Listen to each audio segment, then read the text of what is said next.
Hello everyone, welcome back to our channel Foster Academy and I hope you are well and healthy. तो यहाँ पर हम आज UP TET के बारे में हमारा जो लेक्चर है आज का, ये है आपका हिस्ट्री का लेक्चर नंबर 2। ठीक है फ्रेंड्स, और इस लेक्चर में हम पाषाण काल के बारे में बात करेंगे, या फिर इसको आप कह सकते हैं प्राग ऐतिहासिक काल। ठीक है, इसको बहुत ही अच्छे से हम यहाँ पर डिस्कस करेंगे और आपका पूरा का पूरा जो कॉन्सेप्ट है, जो भी इम्पोर्टेंट पॉइंट्स हैं, वो आपके यहाँ पर क्लियर हो जाएंगे। और इस पाषाण काल को आखेटक, संग्राहक एवं उत्पादक मानव वाला काल कहा जाता है। ठीक है, तो चलिए स्टार्ट कर लेते हैं अपनी क्लास। और बहुत अटेंटिवली आपको यहाँ पर रहना है और एक एक चीज़ को बहुत अच्छे से समझना है। पिछले लेक्चर में हमने काल का विभाजन किया था, उसमें थोड़ा सा हिस्ट्री क्या है ये थोड़ा सा वहाँ पर हमने डिस्कस किया था, ये उससे आगे का पार्ट है। और यहाँ पर हम सबसे पहले बात करेंगे प्राग ऐतिहासिक काल के बारे में। ठीक है, जब भी हम हिस्ट्री की बात करते हैं तो उसमें सबसे पहले हमें किस चीज़ का पता चलाना होता है, हम पता लगाना होता है। तो हमें पता लगाना होता है टाइम, मतलब किस तरीके से हिस्ट्री आगे बढ़ी है। ठीक है, सबसे पहली बात तो ये, हिस्ट्री का मतलब होता है बीता हुआ समय, यानी ऐसा हुआ था। ठीक है, ऐसा हुआ था। तो यहाँ पर सबसे पहले काल का विभाजन में प्रागैतिहासिक काल के बारे में हम यहाँ पर देखेंगे। ठीक है, कि प्रागैतिहासिक काल क्या है। अब देखिए, सबसे पहले हम जब हिस्ट्री के बारे में पढ़ते हैं तो ऐसा नहीं है कि कहीं से उठा के कुछ भी पढ़ लें, कि हम प्राचीन भारत से पहले हम वो जो मॉडर्न इंडिया है या फिर मॉडर्न वर्ल्ड है उनके बारे में पढ़ लें, ऐसा नहीं है। हमें हिस्ट्री एक सीक्वेंस में अगर हम पढ़ेंगे तभी वो अच्छे से क्रम में पढ़ने से ही समझ में आएगी। तो सबसे पहले क्रम में हम देखेंगे प्रागैतिहासिक काल। तो प्रागैतिहासिक काल को का मतलब होता है, इसका मतलब होता है इतिहास से पूर्व का काल। ठीक है, इतिहास से पूर्व का काल यानी इतिहास से भी पहला काल। ठीक है, ये क्लियर है। अब इसका और क्या नाम है, प्राग ऐतिहासिक काल को सिर्फ ये नहीं, प्राग ऐसे भी लिखते हैं, प्राग ऐतिहासिक काल भी बोलते हैं। ठीक है, प्राग ऐतिहासिक काल भी बोलते हैं, ये आपको ध्यान रखना है। प्राग ऐतिहासिक काल भी बोलते हैं, प्राग ऐतिहासिक काल। तो इनमें से कुछ भी आ सकता है। इसके अलावा इसको प्रस्तर युग भी कहा जाता है। क्या? प्रस्तर युग भी कहा जाता है। ये चीज़ आपको यहाँ पर ध्यान रखनी है। अगर इंग्लिश की बात करें तो इसको हम बोलेंगे प्री हिस्टोरिक एरा। ठीक है, क्या बोलेंगे हम इसको? प्री हिस्टोरिक एरा या फिर प्री हिस्टोरिक एज। ठीक है, इनमें से कुछ भी आ सकता है, ये आपको यहाँ पर ध्यान रखना है। ठीक है, चलिए इतना तो क्लियर है। अब ये ऐसा टाइम था, इस टाइम की, इस काल की विशेषता क्या थी, हमें ये देखना है अब कि ये जो टाइम है प्राग ऐतिहासिक काल, इसकी विशेषता क्या रही। ठीक है, क्या ऐसा था इस काल में। तो आपको एक ही बात ध्यान रखनी है कि इस काल में कोई भी लिखित साक्ष्य नहीं था हमारे पास। ठीक है, कोई भी रिटन मटेरियल ऐसा नहीं था जिसको देख करके या फिर इतिहासकार उससे पता लगा पाते कि उस समय में क्या हुआ था। तो ये तो बहुत ही ऑब्वियस सी बात है, जब लिखित साक्ष्य नहीं है इसका मतलब उस वक्त का हिस्ट्री, उस वक्त का इतिहास कैसा रहा होगा। उस वक्त का इतिहास ऐसा रहा होगा जब लोगों को लिखना नहीं आता होगा। ठीक है, और शायद उनकी भाषा भी कुछ अलग तरीके की होगी, जो वो उस मतलब एक बात तो यही है कि लिपि का निर्माण हुआ ही नहीं था। ठीक है, तो ये चीज़ आपको ध्यान रखनी है। इसमें मेनली हम इस काल में, प्रागैतिहासिक काल में, हम किन चीज़ों से पता लगाते हैं कि उस वक्त में क्या हुआ होगा। तो ये हमारे पास चीज़ें हैं, कुछ उपकरण होते हैं। ठीक है, जैसे कि मिट्टी के बर्तन हो गए या फिर किसी और चीज़ों के अवशेष हो गए, खिलौने हो गए, औजार हो गए। ठीक है, ये सब चीज़ें हैं। औजार के सेंस में लिखा है यहाँ पर, यानी कुछ औजार हो सकते हैं, कुछ बर्तन, कुछ खिलौने, या फिर कुछ ऐसी चीज़ें, कुछ मोहरे वगैरह, कुछ भी चीज़ें ऐसी हो सकती हैं। बट वो मोहरे वगैरह इस वाले में नहीं आएगा प्रागैतिहासिक काल में। यहाँ पर तो सिर्फ बहुत ही कॉमन सी चीज़ जो उस वक्त के टाइम में यूज़ हुई होगी, जो उस टाइम में लोगों ने यूज़ की होगी, उन्हीं को थोड़ा सा देखकर पता लगाया जा सकता है, और वो भी कंप्लीट इन्फॉर्मेशन नहीं अवेलेबल है हमारे पास। ठीक है, तो एक सिर्फ एस्टिमेट कर सकते हैं अच्छा ऐसा हुआ होगा, क्योंकि रिटर्न में तो है नहीं, और जो रिटर्न में नहीं है उसको हम ज़्यादा उसके ऊपर बिलीव नहीं कर सकते। ठीक है, तो उस वक्त की जो औजार बर्तन खिलौने ये सब जो चीज़ें मिली थी, इन्हीं को देख करके हमने पता लगाया कि उस तरीके का जो मानव है वो कैसे रहता होगा। और ये वो समय है जब मानव खुद ही विकास के क्रम में था।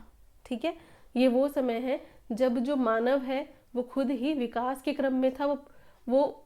ऐसे टाइम में था कि अभी तो पूर्ण तरीके से विकसित नहीं है, फिर थोड़ा और आगे टाइम आया जब थोड़ा और विकास हुआ उसमें, उसके बाद होमोसेपियंस बना, मानव बना। तो इस तरीके से आपको चीज़ें यहाँ पर याद रखनी है। ठीक है, और जब पूरे तरीके से उसका विकास हो गया तब विकास का चरण और आगे बढ़ा, और उस तरीके से आद्य ऐतिहासिक काल और फिर ऐतिहासिक काल, और हम आज जिस समय में हैं मानव के रूप में हमें। ठीक है, तो अब देखिए यहाँ पर हम एक युग की बात करेंगे, वो है पाषाण युग। ठीक है, आई होप आप मेरा जो कॉन्सेप्ट है वो समझ पा रहे होंगे। ये है पाषाण युग, बहुत ही सिंपल लैंग्वेज का यूज़ कर रही हूँ मैं यहाँ पर। पाषाण युग, पाषाण का मतलब क्या होता है? पत्थर। ठीक है, पाषाण का मतलब होता है पत्थर, यानी पत्थरों का युग। औजार, उस वक्त के मानव ने अपनी रक्षा के लिए या फिर अपनी सुरक्षा के लिए चीज़ों का प्रयोग किया, पत्थरों का प्रयोग किया। खाना ज़मीन खोदने के लिए, किसी भी चीज़ के लिए जब उसने पत्थरों का उपयोग किया तो उन पत्थरों की शेप से, उन पत्थरों की निर्माण शैली से हमने पता लगाया कि मानव का जो विकास है वो किस क्रम में चला। ठीक है, तो पाषाण युग में हम पत्थर को कंसीडर करते हैं मेनली, तो आपको ये बात ध्यान रखनी है। इसके भी 3 पार्ट है पाषाण युग के। एक है पूरा पाषाण, दूसरा है फिर हमारे पास कौन सा? मध्य पाषाण। ठीक है, और थर्ड है हमारे पास नव पाषाण काल। ये तीनों चीज़ें क्लियर हो गई आपको? पूरा पाषाण काल, मध्य पाषाण काल और नव पाषाण काल। यहाँ पर हमें सिर्फ इतना ही पता करना है।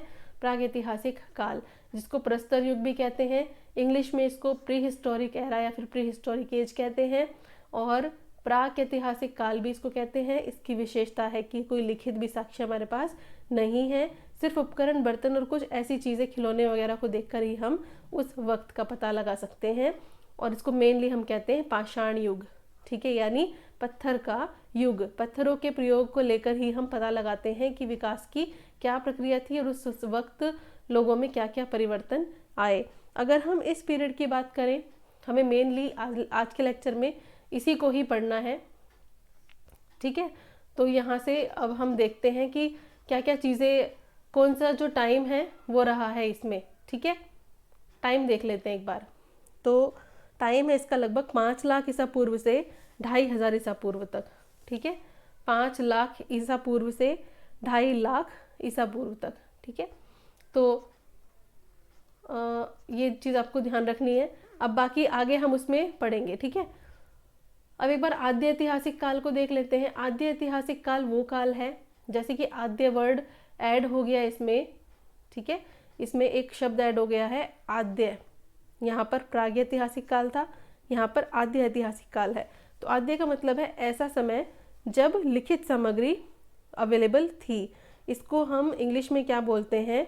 Proto historic age. Protohistoric age. ठीक है, प्रोटो हिस्टोरिक एज, ये ऐसा टाइम था जिसमें हमारे पास रिटन मटेरियल मौजूद है, लिखित सामग्री मौजूद है, लिखित साक्ष्य हमारे पास अवेलेबल हैं, लेकिन इसके बावजूद भी इनको पढ़ा नहीं जा सका। ठीक है, पढ़ा नहीं जा सका। ये बात आपको ध्यान रखनी है कि रिटन मटेरियल तो है, इस वक्त तक आते आते मानव ने क्या चीज़ शुरू कर दी थी? इतना दिमाग उसमें विकसित हो चुका था कि वो लिखने लगा, चीज़ों को समझने लगा, लिपि का निर्माण हो चुका था, रिटन मटेरियल हमारे पास अवेलेबल है, लेकिन उनकी क्या लिपि थी, किस तरीके से भाषा थी उनकी, हम उसको नहीं समझ पाए और हम उसको नहीं पढ़ पाए। ठीक है, फिर उसके बाद आता है ऐतिहासिक काल। ऐतिहासिक काल को हम मेनली क्या बोलते हैं? Historic age. क्या बोलते हैं? Historic age. और ये वो समय है जब हमारे पास लिखित सामग्री मौजूद है। ठीक है, हमारे पास रिटन मटेरियल है और हम उसको क्या कर सकते हैं? आगे के लिए कंसीडर भी कर सकते हैं, पढ़ सकते हैं। ठीक है, तो ये चीज़ आपको यहाँ पर ध्यान रखनी है। तो हमें बहुत अच्छे से पता है कि जो मानव है, मानव की कहानी लगभग कितने साल पहले शुरू हो चुकी थी। ये देखिए, प्रागैतिहासिक काल में हम पाषाण काल पढ़ने वाले हैं, पाषाण युग पढ़ने वाले हैं। और इसमें सबसे पहले हम किसकी बात करेंगे, मानव की बात करेंगे कि मानव जो विकास है उसकी क्या प्रक्रिया रही। तो आपका जो एग्ज़ाम है यूपी टेट एग्ज़ाम, ठीक है, इसके पॉइंट ऑफ व्यू से जो इम्पोर्टेंट चीज़ें हैं वो ही मैं यहाँ पर डिस्कस करूँगी आपके साथ, ठीक है। मतलब काफ़ी जितना आपको ज़रूरी है, ठीक है। आज से लगभग 2 करोड़ वर्ष पूर्व मानव विकास की प्रक्रिया शुरू हुई और ये जानकारी पुरातत्वविदों से प्राप्त हुई है, ठीक है। मतलब जो लोग आर्कियोलॉजिस्ट थे, पुरातत्वविद थे, जिन्होंने कोई भी जो चीज़ है या फिर जो अवशेष हैं उनको अध्ययन किया, उनके अध्ययन से जो चीज़ें पता लगाई उससे ही जानकारी हमें मिली है, ठीक है। अब हम बात करें कि मानव के इतिहास की, तो आपको बहुत अच्छे से पता है कि होमोसेपियंस जो हैं वो है ज्ञानी मानव, और उससे पहले भी कई विकास की प्रक्रिया चली, ठीक है। तो पढ़ लेते हैं अब थोड़ा सा डिटेल में इसको। सबसे पहले हम यहाँ पर बात करेंगे कि ये जो काल है ये कैसा काल है, मानव का खेती करने का काल है या फिर सिर्फ पशुपालन का काल है, कैसा काल है, ठीक है। ये चीज़ आपको यहाँ पर ध्यान रखनी है। तो चलिए कर लेते हैं थोड़ा सा डिस्कस। आज यहाँ पर इसका कलर चेंज कर लेते हैं, यस। तो देखिए पाषाण काल को अगर हम बात करते हैं, जब पाषाण काल की, थोड़ा सा टाइम निकाल कर ही लेक्चर आप अटेंड करें, ठीक है, क्योंकि थोड़ा सा टाइम लग जाएगा इसमें, आपको अच्छे से समझाना है मुझे। इसको हम कहेंगे आखेटक, संग्राहक, और बताइए जल्दी से, और किस चीज़ का काल, उत्पादक का काल, ठीक है। यानी पाषाण युग में हम पढ़ेंगे कि आखेटक यानी शिकार करना, आखेट करना, शिकार करना, संग्राहक करना यानी चीज़ों को कलेक्ट करना, और उत्पादक करना यानी चीज़ों को प्रोड्यूस करना या फिर चीज़ों को उगाना, ठीक है। अब वो उत्पादक के रूप में, तो इसी तरीके से आप इस तरीके से काल का विभाजन भी हम करेंगे। अब देखिए मानव शास्त्रियों के अनुसार आज से लगभग 2 करोड़ साल पहले मानव विकास की प्रक्रिया शुरू हुई थी, ठीक है। और उसमें क्या देखा गया, मानव में शारीरिक परिवर्तन आया, ठीक है, यानी उसकी बॉडी में, उसकी फिजिक में काफ़ी परिवर्तन आया। अब वो क्या करने लगा था, अब वो खड़े होकर सीधे चलने लगा था, ठीक है, सीधे चलने लगा था। ये क्वेश्चन बन सकता है, ठीक है, कुछ पॉइंट्स बनाकर आपसे पूछा जा सकता है, तो थोड़ा डिटेल में ही पढ़ेंगे। सीधे खड़े होकर वो चलने लगा था, और अब अंगूठे की वजह से वो क्या करने लगा था, वस्तुओं को पकड़ने भी लगा था, उसकी जो कैपेबिलिटी है वो बढ़ने लगी थी, ठीक है, और जिसकी वजह से वो बहुत इंपॉर्टेंट कार्य अब या वर्क भी अब कर सकता था। दूसरा बहुत ही इम्पॉर्टेंट है कि मस्तिष्क का आकार, उसका मस्तिष्क का आकार है वो भी अब ठीक आकार होने लगा था, मतलब मस्तिष्क बढ़ने लगा था, और उसकी क्षमता में भी इस चीज़ के साथ ही विकास हुआ। क्योंकि पहले उस मानव को, आदि मानव को कुछ नहीं पता था, फिर धीरे धीरे धीरे धीरे उसने जैसे ही उसमें विकास की प्रक्रिया शुरू हुई तो उसने उस तरीके से उसका जो काम है वो भी बढ़ने लगा, क्षमता है वो भी बढ़ने लगी, ठीक है। अब यहाँ पर एक बात करते हैं, मानव शास्त्री किसे कहते हैं मानव शास्त्री। तो मानव शास्त्री कौन होता है, जो मानव के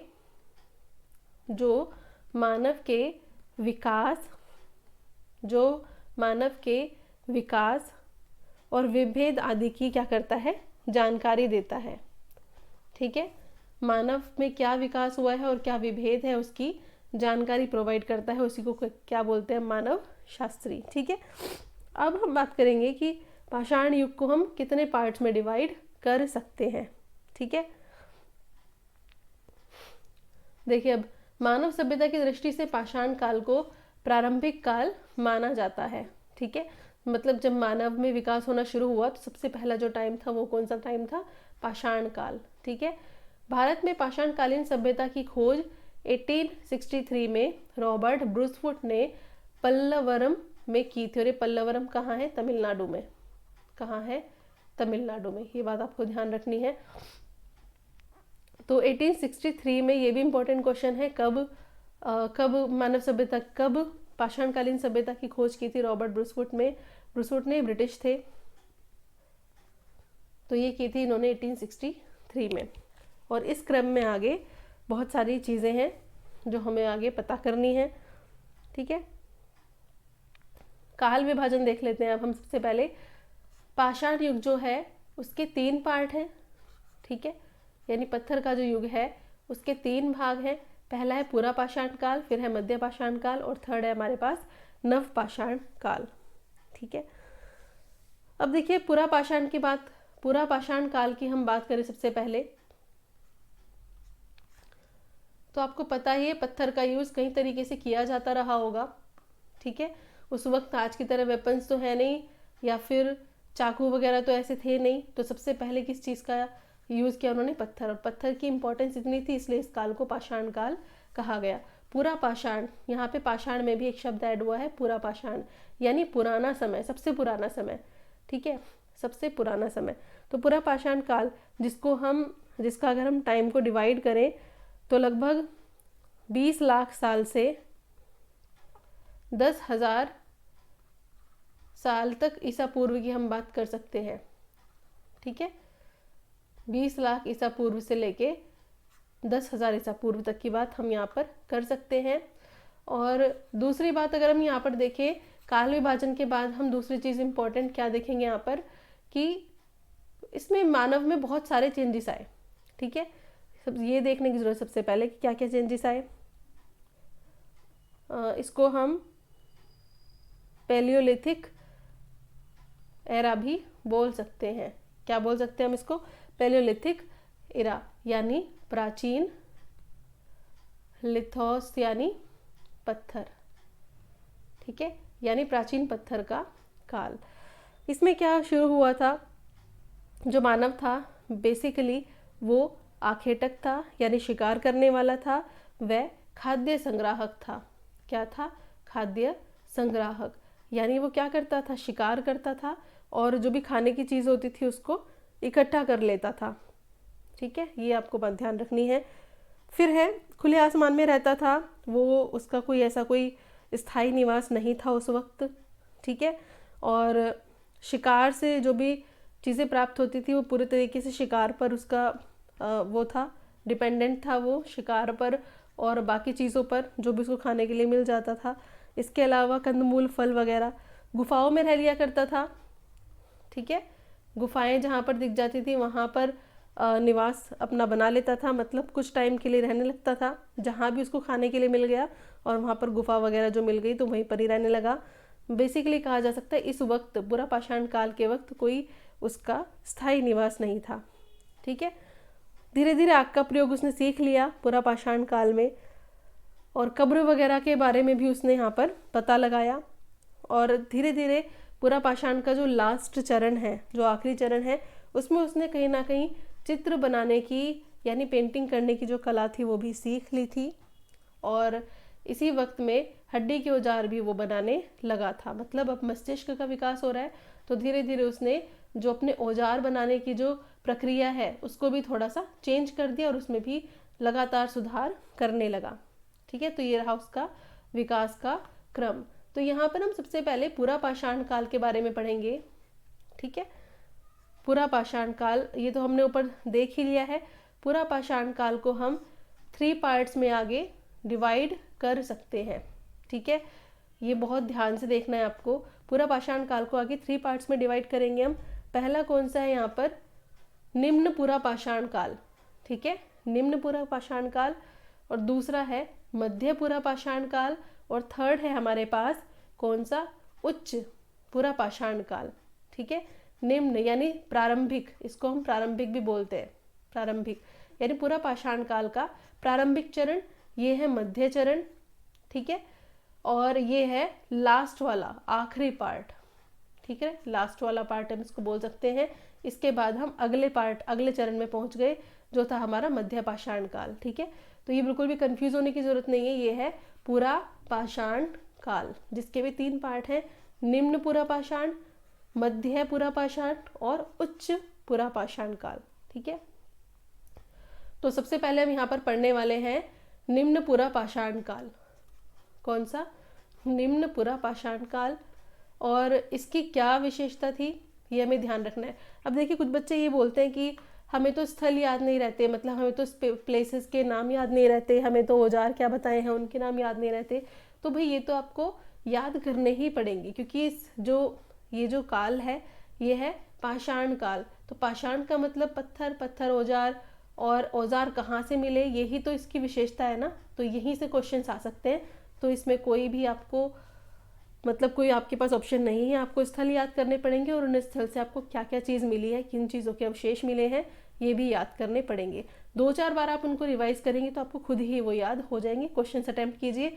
मैंने एक प्लेलिस्ट डाली हुई है, उसमें आपको प्रागैतिहासिक काल के क्वेश्चन मिल जाएंगे, उनको अटेम्प्ट कीजिए, ठीक है। और बाकी जगह से भी आप क्वेश्चन देख सकते हैं। तो निम्न पूर्व पाषाण काल की क्या विशेषता थी, ये वक्त है आपका 5 लाख साल से ईसा पूर्व से लेकर के 50,000 तक, ठीक है। तो आपको मेनली यहाँ पर क्या क्या चीज़ें याद रखनी है, देखिए यहाँ की जो औजार है, सबसे पहले स्थल की बात, औजार की बात कर लेते हैं। चलिए, थोड़ा सा ही है, स्थल तो ज़्यादा है थोड़े। तो सबसे पहले हम औजार की बात कर लेते हैं। तो मेनली जो किस पत्थर से बनाई जाती थी, क्वार्टजाइट। क्वार्टजाइट, इस पत्थर का आपको नाम याद रखना है। क्वार्टजाइट जो है उससे आपके औजार बनाए जाते थे, क्वार्टजाइट पत्थर से। इसके अलावा यहाँ पर 2 तरीके की संस्कृतियाँ देखने के लिए मिली, ठीक है। स्ट्रेट क्वेश्चन आएंगे एकदम, तो आपको ये चीज़ें याद कर लेनी है अच्छे से। 2 तरीके की संस्कृतियाँ आई थी। पहली कौन सी थी, चॉपर चॉपिंग पेबल, ठीक है। चॉपर चॉपिंग पेबल, ये जो सभ्यता थी आपकी, ये कहाँ पर थी, ये थी आपकी पंजाब की सोहन नदी के पास, ठीक है। पंजाब की सोहन नदी के पास क्वेश्चन पूछ लिया जाता है कि चॉपर चॉपिंग जो पेबल आपकी संस्कृति है वो कौन सी नदी के पास पनपी, तो ये थी आपकी पंजाब की सोहन नदी, ठीक है। इसमें क्या था कि जो पेबल है, पत्थर हैं, उनको चॉपर में एक धार, एक साइड से धार वो बनाई जाती थी, और चॉपिंग में दोनों तरफ से पत्थर को की धार बनाई जाती थी, ठीक है। ये आपको ध्यान रखना है। पहली संस्कृति होगी आपकी चॉपर चॉपिंग संस्कृति, और दूसरी है आपकी हैंड एक्स संस्कृति। दूसरी है आपकी हैंड एक्स संस्कृति, यानी आप कह सकते हैं हस्त कुठार, ठीक है। हस्त कुठार संस्कृति, हस्त कुठार संस्कृति। ये जो संस्कृति है, क्वेश्चन बनता है कि ये कहाँ पे पनपी, ये पनपी आपकी मद्रास में, ठीक है, मद्रास के पास। और ये जो हस्त कुठार वाली संस्कृति है, इसमें रॉबर्ट ब्रूसफुट का बहुत इंपॉर्टेंट रोल है, क्योंकि उन्होंने ही सबसे पहले यहाँ से हैंड एक्स को प्राप्त किया था, ठीक है। हमने भी पढ़ा था ना आगे पीछे वाली स्लाइड में कि 1863 में जो ब्रिटिश पुरातात्विक थे, क्या नाम था उनका, रॉबर्ट ब्रूसफुट, उन्होंने भारत में पाषाणकालीन सभ्यता की खोज की थी। तो उन्होंने हैंड एक्स कुल्हाड़ी सभ्यता की ही खोज की थी सबसे पहले, और ये थी हमारी मद्रास के पास, ठीक है, पल्लवरम में। तो ये आपको चीज़ ध्यान रखनी है, ठीक है। डायरेक्ट क्वेश्चन यहाँ से बन सकता है। अब बात आती है कि इस समय मानव कौन सी जाति का था, मतलब किस युग में, या कह सकते हैं कि उसका नाम क्या था। तो इस समय मानव जो था वो था निग्रेटो। मानव कैसा था इस वक्त, निग्रेटो, ठीक है। कैसा मानव था, निग्रेटो, ठीक है। इस समय मानव निग्रेटो जाति से था, ये आपको ध्यान रखना है, ठीक है। ये चीज़ आपको पता चल गई होगी। चलिए अब देख लेते हैं इसके महत्वपूर्ण स्थल कौन कौन से हैं। जैसे कि कश्मीर, राजस्थान में थार, ठीक है, मिर्ज़ापुर में बेलन घाटी, ये सब महत्वपूर्ण स्थल थे। कश्मीर, इसके अलावा राजस्थान में थार, है ना, और यूपी का मिर्ज़ापुर, ठीक है, यूपी का मिर्ज़ापुर, इसमें बेलन घाटी पनपी थी। कौन सी, बेलन घाटी, ठीक है। स्ट्रेट क्वेश्चन पूछा जा सकता है। इसके अलावा भीमबेटका था, और सोहन नदी घाटी सभ्यता थी। कौन सी, सोहन नदी घाटी सभ्यता, सोहन नदी घाटी देखना है आपको यहाँ पर। उसके अलावा है कर्नाटक, ठीक है। अब कौन सी जगह पे क्या था, थोड़ा सा ये भी देख लेते हैं। एक स्थल था पल्लवरम, जिसकी हमने अभी बात की थी, ठीक है। ये कहाँ पर है? तमिलनाडु में। पल्लवरम कहाँ पर है? तमिलनाडु में। और रॉबर्ट ब्रुसवुड ने यहाँ पर खोज की थी हैंडेक्स की, हैंडेक्स संस्कृति उसको कहा गया था।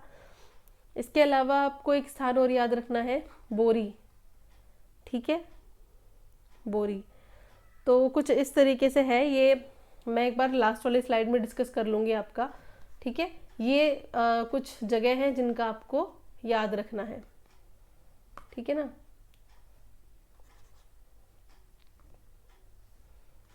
चलिए आगे बढ़ते हैं और इसके कुछ औजारों के नाम भी हम यहाँ पर देख लेते हैं, ठीक है।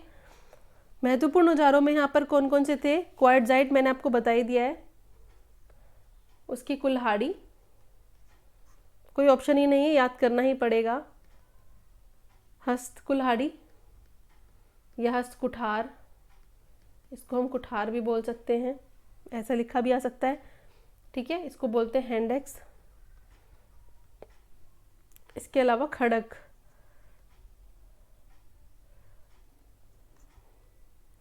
ठीक है, जिसको हम बोलते हैं चॉपर। ये चीज़ आपको ध्यान रखनी है। तो बस ये सभी थोड़ा सा इम्पोर्टेंट है। स्थल यहाँ पर कश्मीर, राजस्थान का थार, यूपी में मिर्ज़ापुर में बेलन घाटी, भीमबेटका कहाँ पर है? मध्य प्रदेश में। सोहन नदी घाटी मैंने आपको बताया ही था, ये कहाँ था? पंजाब में। और कर्नाटक इसके महत्वपूर्ण स्थल है जहाँ से चीज़ें मिली हैं, ठीक है। ये आपका क्लियर हो गया होगा। अब हम आगे बढ़ते हैं मध्य पाषाण में, ठीक है, मतलब मध्य पूरा पाषाण काल में। अभी हम पूरा पाषाण काल ही पढ़ रहे हैं ना, पूरा पाषाण काल।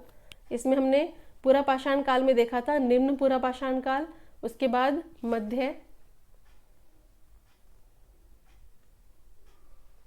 थोड़ा सा आपको ऐसे बता देती हूँ। सबसे पहले हमने यहाँ पर निम्न पूरा पाषाण काल देखा, फिर हम यहाँ पर मध्य पढ़ेंगे, मध्य के बाद अभी उच्च भी पढ़ना है, ठीक है। तो थोड़ा सा साथ देना, ढंग से देख लेना इसको। अब हम यहाँ पर मध्य पूरा पाषाण की बात करते हैं, तो हम इसको कौन सी सभ्यता कहते हैं? हम इसको कहते हैं फ्लेक कल्चर, ठीक है, यानी शल्क कल्चर भी कह सकते हैं, फ्लेक कल्चर भी कह सकते हैं, फलक कल्चर भी, फलक संस्कृति भी बोल सकते हैं, ठीक है, फलक संस्कृति बोल सकते हैं। इन सब का एक ही मतलब है, मध्य पूरा पाषाण काल। इसके अलावा बेधक, खुरचनी संस्कृति भी बोल सकते हैं, ठीक है। ये सब मध्य पूरा पाषाण काल के ही नाम हैं। इनमें से कुछ भी पूछा जा सकता है, या फिर खुरचनी बेधक संस्कृति, ठीक है, ये आपसे पूछा जा सकता है। इस काल में फलक जो है एक तरीके का औजार था, इसकी अधिकता पाई गई, यानी ये ज़्यादा उसमें मात्रा में या ज़्यादा नंबर में पाया गया, तो इसलिए इसको फलक संस्कृति भी कहा जाता है ना। और बस मेनली यही है। यहाँ पे अगर हम मानव की बात करें कि कौन से वाला मानव था, तो यहाँ पर मानव था निएंडरथल, ठीक है, निएंडरथल मानव था इस वक्त, ये आपको ध्यान रखना है। और एक चीज़ और है, आग का प्रयोग किया गया यहाँ पर काफ़ी मध्य पूरा पाषाण काल में। अब हम देख लेते हैं इसके कुछ महत्वपूर्ण स्थल, ठीक है, कि मध्य पूरा पाषाण काल के कुछ महत्वपूर्ण स्थल कौन से हैं। यहाँ पर एक चीज़ और है, यहाँ पर पत्थर के गोले से भी वस्तुओं का निर्माण किया जाता था, ठीक है। अब स्थल देख लेते हैं, एमपी का नर्मदा, ठीक है, नर्मदा नदी। राजस्थान का, राजस्थान में डीडवाना, राजस्थान में डीडवाना। महाराष्ट्र की अगर बात करें तो महाराष्ट्र का नेवासा, ये नेवासा आपको बहुत देखने को मिलेगा क्वेश्चंस में। यूपी का मिर्ज़ापुर तो बताया ही है। इसके अलावा वेस्ट बंगाल से, यानी बंगाल से आपका बाकुंडा, ठीक है, और पुरालिया, और कौन सा है? पुरलिया, ये चीज़ आपको ध्यान रखनी है, ठीक है। मेनली अगर हम औजार की बात करें तो औजार क्या क्या मिले हैं यहाँ पर। अब औजार में थोड़ा सा चेंज आया, पत्थर की पपड़ी से बने हुए फलक बनने लगे, ये मैंने आपको बताया है। फलक संस्कृति क्या है, पत्थर की पपड़ी से क्या बनने लगे, फलक का निर्माण होने लगा, और इसीलिए इसको फलक संस्कृति कहते हैं। कुछ और हैं, छेदनी, ठीक है, छेदनी है, खुरचनी है। इसके अलावा एक महत्वपूर्ण बदलाव क्या हुआ कि क्वार्टजाइट जो पत्थर था, क्वार्टजाइट जो पत्थर था उसकी जगह पे अब कौन से पत्थर का यूज़ होने लगा, अब यहाँ पर जैस्पर और चर्ट का प्रयोग होने लगा, ठीक है। इन पत्थरों का प्रयोग होने लगा, मतलब मोस्टली जो औजार बनते थे, उपकरण बनते थे, वो इन दो पत्थरों से अब बनने लगे। जबकि हमने देखा कि निम्न पाषाण वाले में क्वार्टजाइट पत्थर के औजार बनते थे, यहाँ पर जैस्पर और चर्ट का यूज़ होने लगा, ठीक है। अभी मध्य पाषाण काल पढ़ना है हमें, लेकिन उससे पहले नव पाषाण काल भी पढ़ना है, ठीक है। नव पाषाण काल से पहले में यहाँ पर उच्च पाषाण काल हमारा रह गया है, ये भी एक बार पढ़ना है, ठीक है। उच्च पाषाण काल की सबसे इम्पोर्टेंट बात क्या थी कि होमोसेपियंस जो थे, होमोसेपियंस, अब यहाँ पर होमोसेपियंस आ गए थे, मतलब जो मानव है, होमोसेपियंस को मेनली कहा जाता है ज्ञानी मानव। क्या कहा जाता है, ज्ञानी मानव। तो होमोसेपियंस है ज्ञानी मानव। मैं एक बार यहाँ पर आपको ये कर लेती हूँ, स्क्रीनशॉट लेके, अगर आपको कुछ नोट डाउन करना है तो आप जल्दी से स्क्रीनशॉट ले लीजिए यहाँ से, ठीक है, क्योंकि फिर यहाँ पर मैं आपको उच्च पाषाण काल से रिलेटेड बताऊंगी कुछ, ठीक है। निग्रेटो जाति से थे, ठीक है, मैं इसको इरेज करने वाली हूँ अब, ठीक है।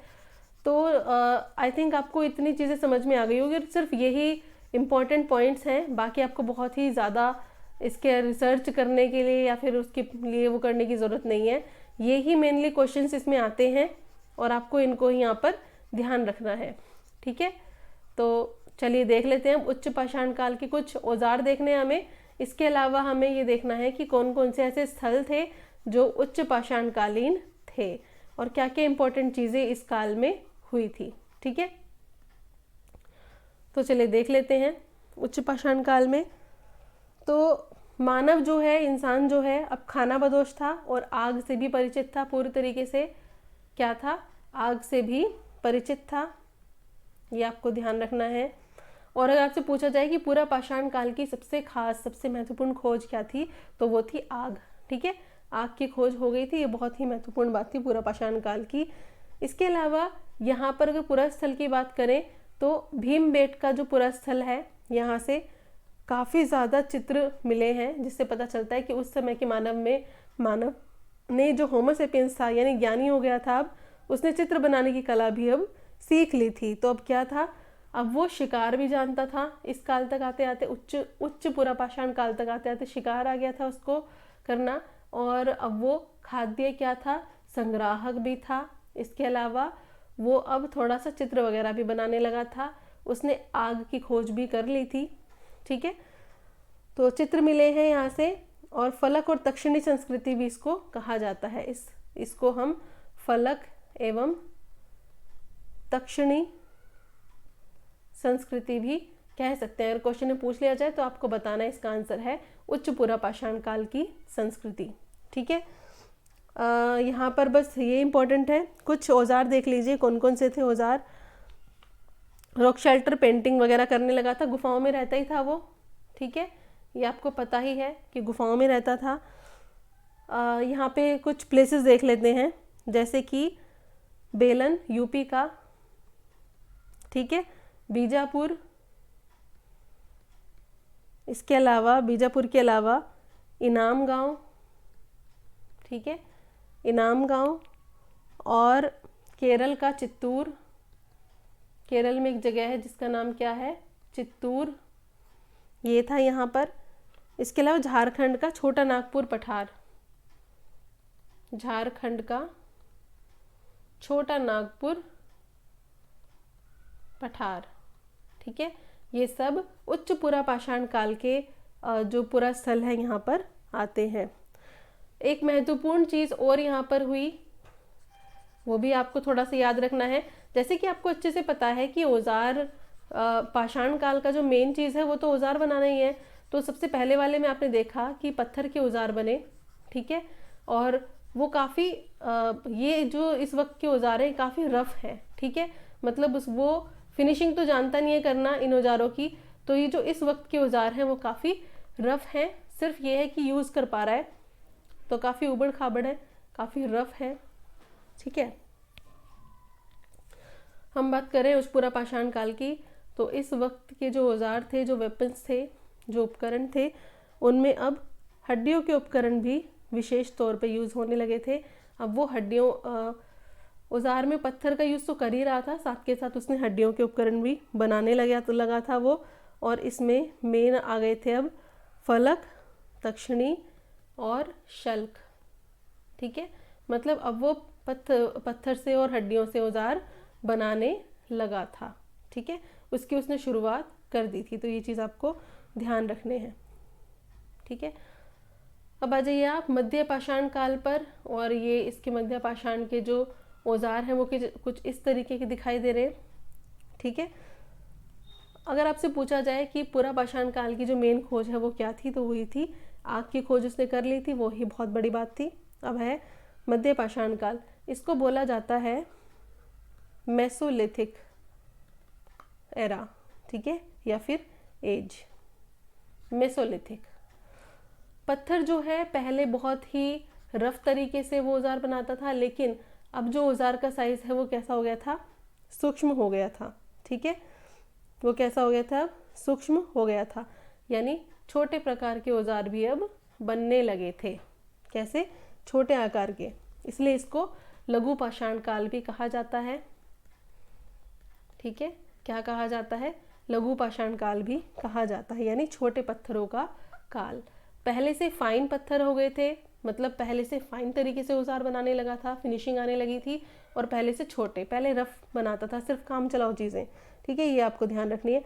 अब जो है उसकी चीज़ें बदल गई थी, अब वो आखेटक से पशुपालक की तरफ बढ़ने लगा था, यानी पशुपालन का काम भी अब उसने धीरे धीरे धीरे धीरे प्रोसेस में आ गया था, शुरू कर दिया था।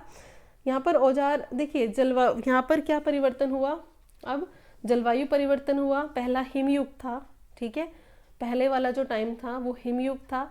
अब जो है वो एरिया, वो बर्फ़ पिघलने लगी, और थोड़ा सा जो जलवायु है उसमें काफ़ी परिवर्तन आया। और परिवर्तन के साथ साथ जब जलवायु गर्म हुई तो उसके साथ साथ घास के मैदान बनने लगे, ठीक है, घास के मैदान बने, और जीव जंतुओं के बारे में उसको पता चला, काफ़ी चीज़ें उसने एक्सप्लोर की इस वक्त में, क्योंकि होमो सेपियंस वो हो चुका था, मतलब दिमाग उसमें काफ़ी डेवलप हो चुका था, तो वो चीज़ों को अब काफ़ी समझने लगा था। ये सब चीज़ें विकसित हुई, हिरण, खरगोश, भेड़, बकरी, ये सब अब वो देखने लगा था, और मतलब ऑब्जर्वेशन की पावर उसमें अब आने लगी थी, ठीक है। जो चीज़ें मिलती थी अब उनको प्रयोग करने लगा था, एक तरीके से वो संग्राहक तो था ही, ठीक है, चीज़ें वो कलेक्ट तो करने लगा ही था, लेकिन अब ये देखना शुरू कर दिया था उसने कि इनको और आगे कैसे यूज़ किया जा सकता है, दूसरे तरीके से कैसे यूज़ किया जा सकता है।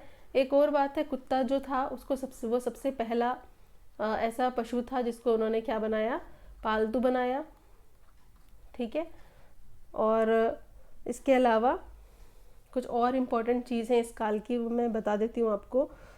पशुपालन शुरू हो चुका था, और अगर भगवान की बात करें तो यहाँ पर मातृदेवी की पूजा शुरू हो गई थी, और जो कब्र वगैरह है यानी शवाधान का जो प्रोसेस है उसका भी आरंभ हो गया था, मतलब शव को दफनाने की जो प्रक्रिया होती है वो भी अब शुरू कर दी गई थी। पशुपालन जो है,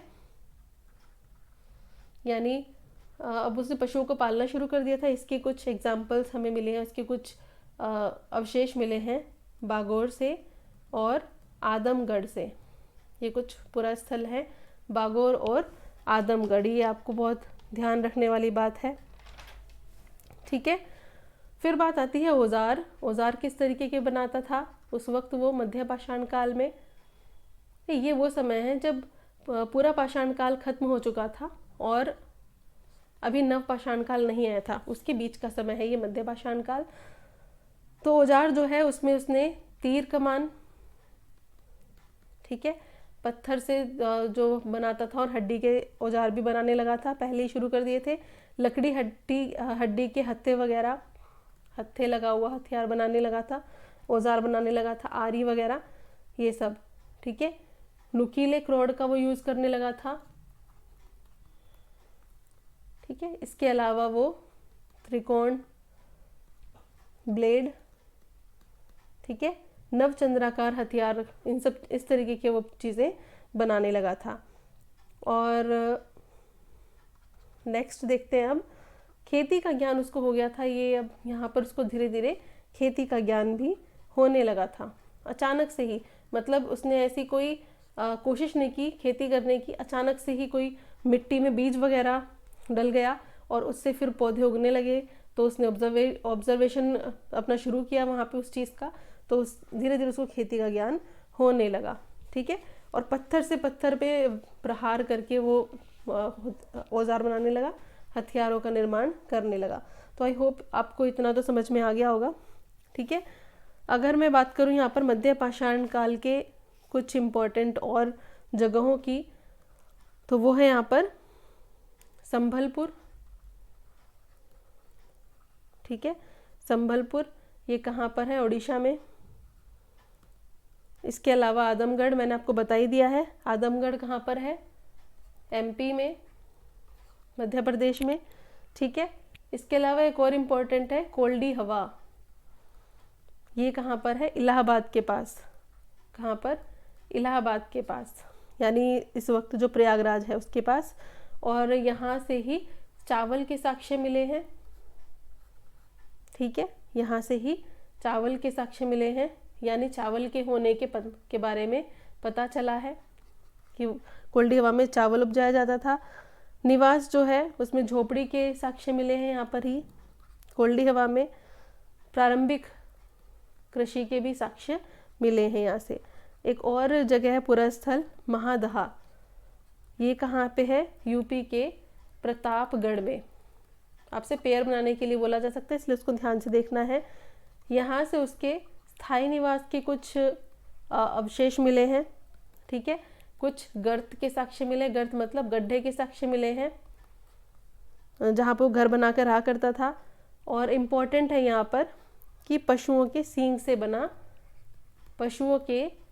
से बना कंठार यहाँ से मिला है, ठीक है। बस, और स्त्री पुरुष का दोहरा शवाधान दो, ठीक है, ये वहाँ से कुछ अवशेष प्राप्त हुए हैं। रहमानगढ़ी इसके अलावा एक एग्जाम्पल है, सॉरी, यहाँ पर है हमारे पास सराय नाहर राय, ये कहाँ पर है? ये भी यूपी के प्रतापगढ़ में ही है। और गर्त के साक्ष्य मिले हैं सराय से, छोटे छोटे पाषाण मिले हैं। इसके अलावा लंगनाज, ये कहाँ पर है? गुजरात में, ठीक है, गुजरात के मेहसाना में। इसके अलावा यहाँ से जंगली जानवर की हड्डियाँ मिली हैं और पिंपलेश्वर मंदिर भी मिला है। अब यहाँ पे नेक्स्ट देख लेते हैं। अब चौपानी, थोड़ा सा राइटिंग का देख लेना भाई। चौपानी मांडो, ठीक है, ये पूरा स्थल है। ये कहाँ है? इलाहाबाद के पास। ये कहाँ है? इलाहाबाद के पास। इसके अलावा बागौर मैंने आपको बता ही दिया है, ठीक है। ये कहाँ है? राजस्थान के भीलवाड़ा में,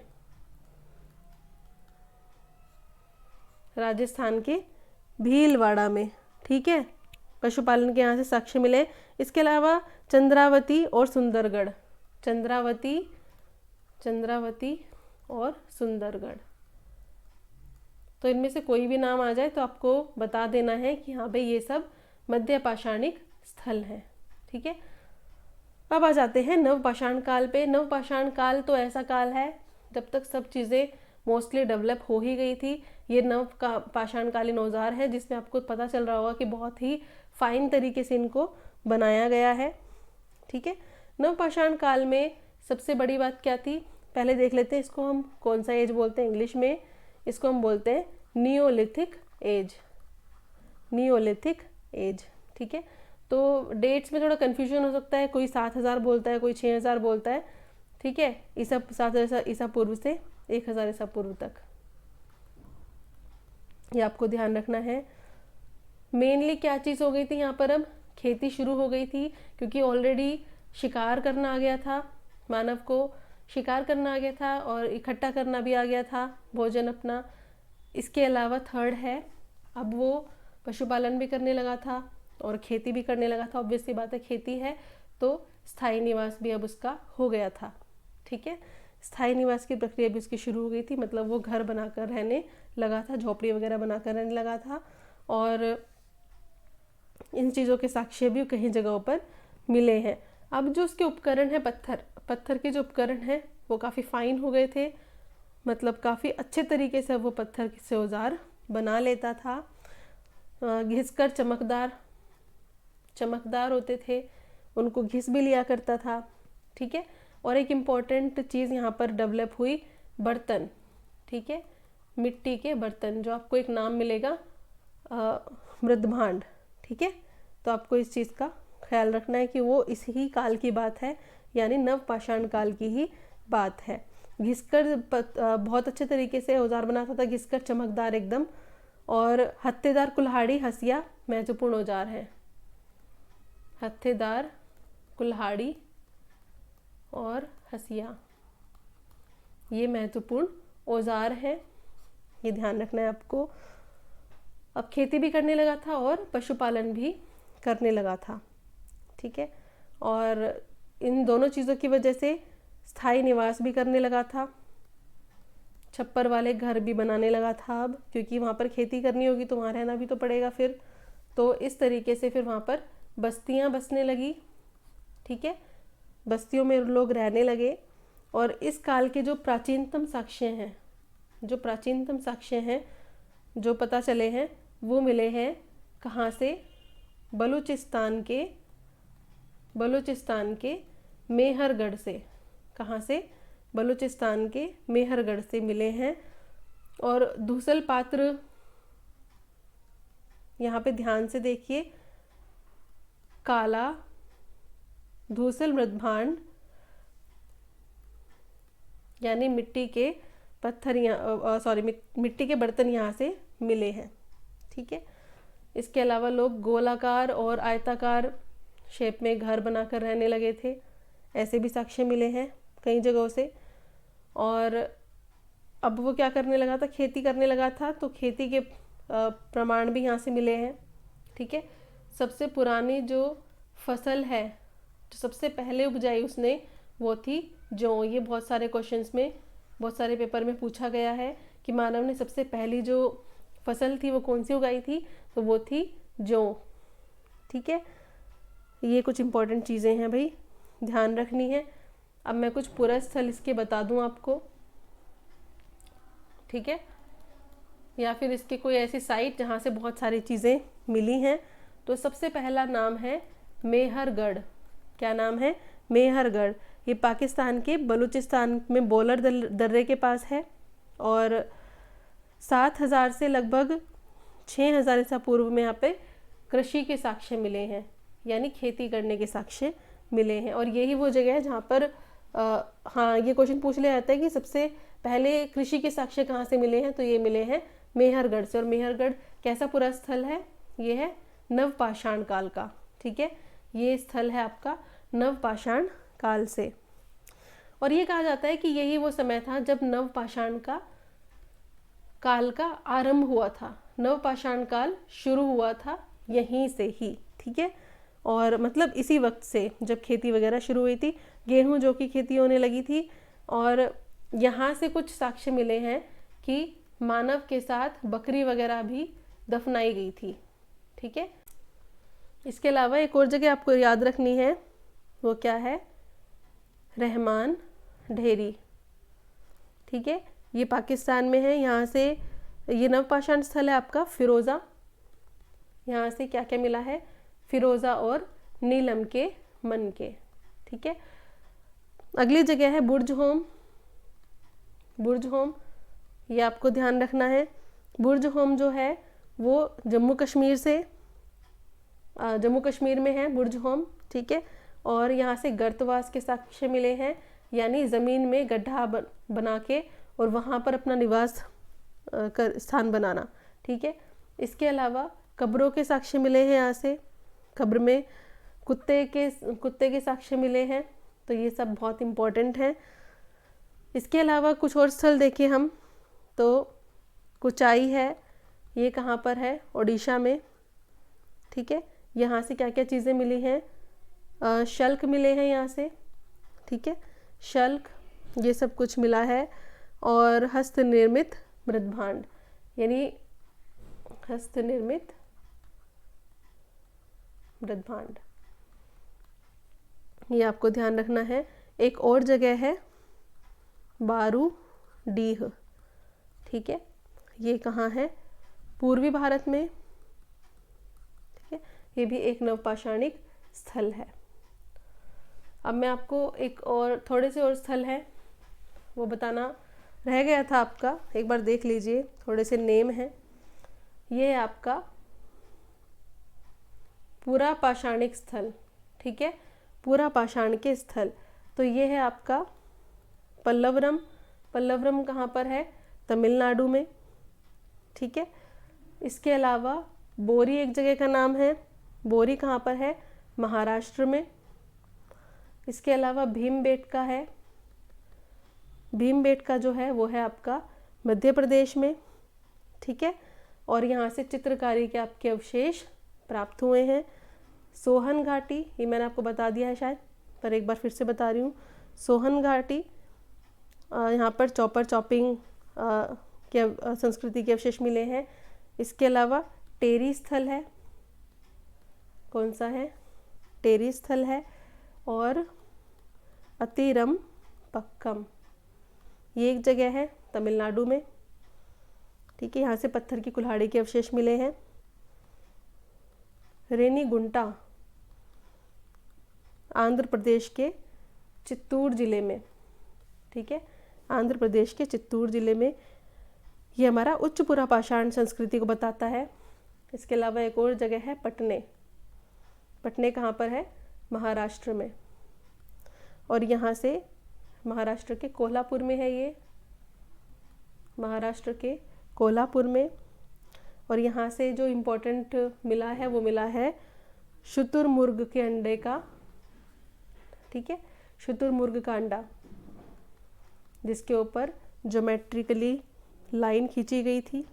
ठीक है, और क्वार्टजाइट और जैस्पर, इसके बने हुए उपकरण भी हमें यहीं पर ही मिले हैं, पटने में।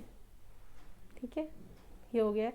अब आता है धातुकाल। धातुकाल का मतलब क्या होता है भाई, जब हमारा नवपाषाण काल निकल गया, चला गया, तो नवपाषाण काल के तुरंत बाद हमारी कुछ और चीज़ें इन्वेंट की इन्होंने, कुछ और चीज़ें बनी। ठीक है, ये भी आपको ध्यान रखनी है। अब क्या था, मिट्टी का बर्तन हो चुका था, पहिया बना। ठीक है, पहिया तो नवपाषाण काल में बना था पहिया। तो अगर आपसे पूछा जाए कि नवपाषाण कालीन अगर आपकी विशेषता बतानी है, नवपाषाण की सबसे खोज महत्वपूर्ण बतानी है, तो वो खोज क्या थी, पहिया। ठीक है, नवपाषाण काल में पहिए की खोज। अब धातु काल की बात करें तो यहाँ पर सबसे पहले जो धातु यूज़ की गई वो कौन सी थी, तांबा। तो तांबा का यूज़ होने लगा। ठीक है, और तांबे के यूज़ के साथ साथ इसको हम क्या कहने लगे, ताम्रपाषाण काल। ताम्रपाषाण काल यानी तांबे से बनने वाले पाषाण। अब प्रोसीजर थोड़ा बड़ा हो गया, तांबे की खानें मिलने लगी और उनको पिघलाकर सांचे में डालकर धातु को अलग अलग रूप दिया जाता था। ये एक बहुत ही ज़्यादा महत्वपूर्ण खोज थी। ठीक है, और एक और चीज़ आई, जस्ता। जस्ता जो था वो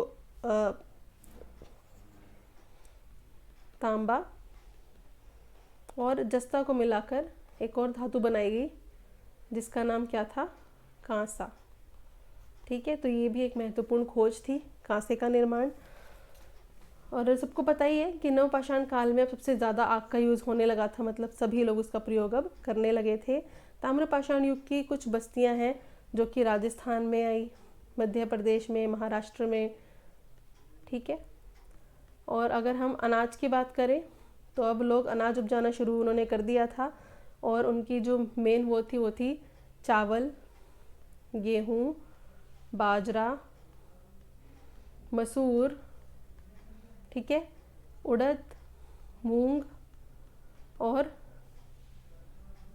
दलहन मट। ठीक है, तो ये सब था। इसके अलावा कपास, रागी और बाजरा भी वो उपजाने लगे थे। और इनका जो खेती का तरीका था वो था झूम खेती। ये भी आपको ध्यान रखना है यहाँ पर। तो ये मैंने आपको बता दिया है ताम्रपाषाण युग।